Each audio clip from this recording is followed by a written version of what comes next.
we have a brand new addition to the show that we have to talk about, and that's the opening title sequence, so let's break it all down. Our first shot is of Paul Bunyan, the giant lumberjack and folk hero in American and Canadian folklore. Now, Paul Bunyan, like I mentioned, was a lumberjack, and he traveled the country logging and solving problems and contributing to the idea of manifest destiny and westward expansion. Derry's massive Paul Bunyan statue is one of the town's most memorable landmarks, and it played a key role in the standout horror sequence in It Chapter 2 when it came to life to terrorize Richie. Now, the name Paul Bunyan was also mentioned multiple times in the premiere episode. We got a glimpse of him on the sign welcoming people into Derry in the opening scene, as well as in a newspaper article discussing the city pressing forward with the statue of the Mystery Man.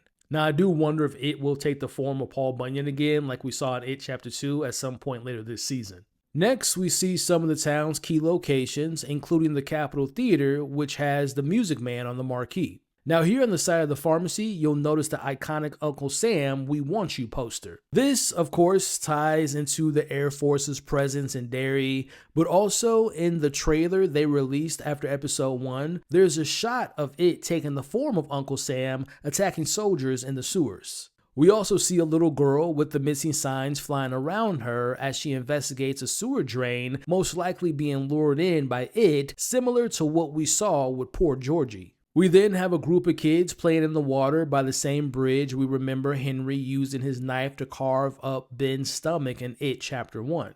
And we also see a little boy walking towards the sewer as it is reaching out with his octopus-like arms offering the kid a lollipop.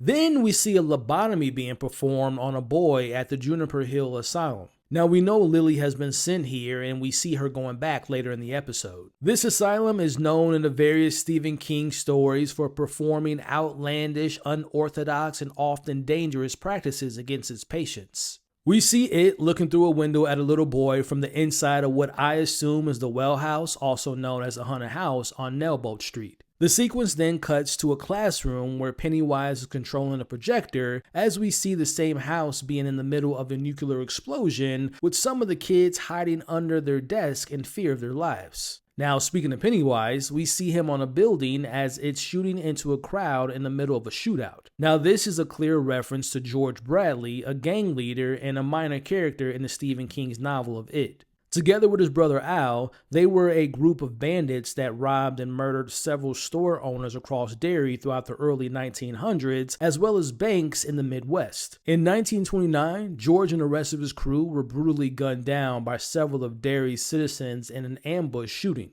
George was eventually shot in the head and killed.